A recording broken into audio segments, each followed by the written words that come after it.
রাজধানী থেকে ক্রমেই হারিয়ে যাচ্ছে শিশু পার্ক। সংস্কার কাজের ধীরগতি সহ নানা কারণে দখল হয়ে যাওয়া এর প্রধান কারণ। বিশেষজ্ঞরা বলছেন, পর্যাপ্ত পার্ক না থাকায় সীমিত সবুজেরই নগরীতে ব্যাহত হচ্ছে শিশুদের মানসিক বিকাশ।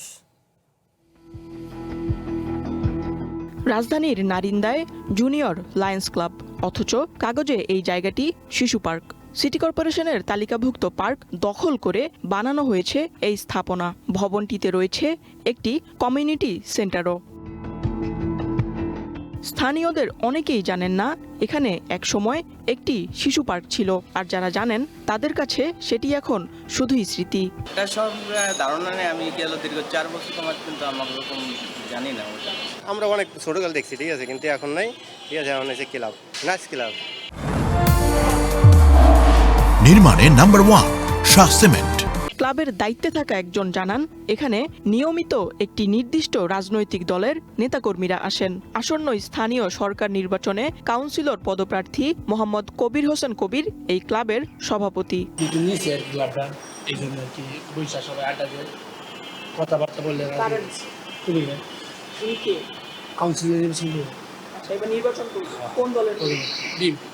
আমরা তো মনে করেন বসছি আপনাকে মাত্র আজকে 1.5 বছর যাবত। এর আগে আমি গভর্নমেন্টের সময় দেখছি বিগত দিনে অনলাইনে যে ওর আগে ছিল অনেকে। শুধু ঢাকা দক্ষিণের নারিন্দা শিশু পার্কই নয়, বরং একই অবস্থা কারওয়ান বাজারের পান্থকুঞ্জ পার্কেরও। এলিভেটেড এক্সপ্রেসওয়ের নির্মাণ কাজে পার্কটির একটি বড় অংশ হারিয়ে গিয়েছে। পার্ক ধ্বংস করে এক্সপ্রেসওয়ের নির্মাণ কাজ বন্ধ রাখতে আদালতের নির্দেশ থাকলেও তা আমলে নেয়নি কর্তৃপক্ষ। পরিবেশবিদদের মতে, রাজধানীর সীমিত সবুজ এলাকা এভাবে কমতে থাকলে পরিবেশগত ভারসাম্য আরও হুমকিতে পড়বে। ঢাকা শহরে এখনই কিন্তু প্রয়োজনের তুলনায় 10 ভাগের 1 ভাগও পার্ক নেই। 25 ভাগ যেখানে সবুজ এলাকা থাকার কথা এখন আছে 5 ভাগের কম। তাহলে এই প্রবণতা চললে তো সেটা দেখা যাবে 10 বছর পরে 2 ভাগে নেমে আসবে। এই শহরে অক্সিজেন তৈরি করা পার্কটাই না থাকলে তো আলটিমেটলি যে অক্সিজেনের ক্রাইসিস, আমাদের ফুসফুসগুলো আমাদের ধ্বংস হয়ে যাচ্ছে, আমাদের প্রচুর অসুখ বিসুখ হচ্ছে, ক্যান্সার হচ্ছে এয়ার পলিউশনের কারণে। রাজধানীর পার্ক সংকটের আরেকটি বড় উদাহরণ শাহবাগের শহীদ জিয়া শিশু পার্ক। সংস্কারের নামে বছরের পর বছর ধরে এটি বন্ধ। একসময় শিশুদের কোলাহলে মুখর থাকা পার্কটি এখন পরিণত হয়েছে কংক্রিটের কাঠামো আর আগাছায় ঢাকা এক স্থানে।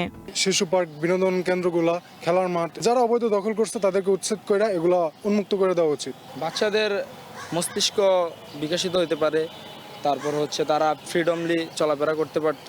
ঢাকা দক্ষিণ সিটি কর্পোরেশনের প্রশাসকের দাবি, সংস্কার কাজ শেষ করে আগামী বছরের মধ্যেই দর্শনার্থীদের জন্য উন্মুক্ত করে দেওয়া হবে পার্কটি। ঢাকা শহরে নাই তেমন পার্ক, তাই না? তারপর আবার এটাকে বন্ধ করে দেয়া, এটা তো খুবই দুঃখজনক।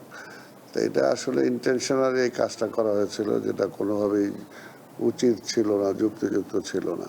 আমরা তো আশা করি নেক্সট ইয়ারেই আমরা উন্মুক্ত করে দিতে পারবো।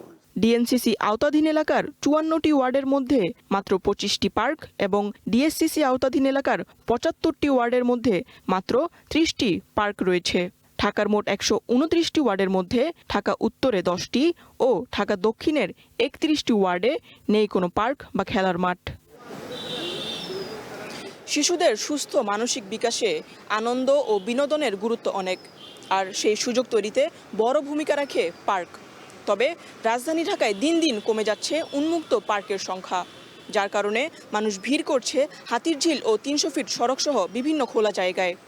পার্কের এই সংকটে নগরীর রাস্তাগুলোই যেন হয়ে উঠেছে মানুষের অবসরের ঠিকানা।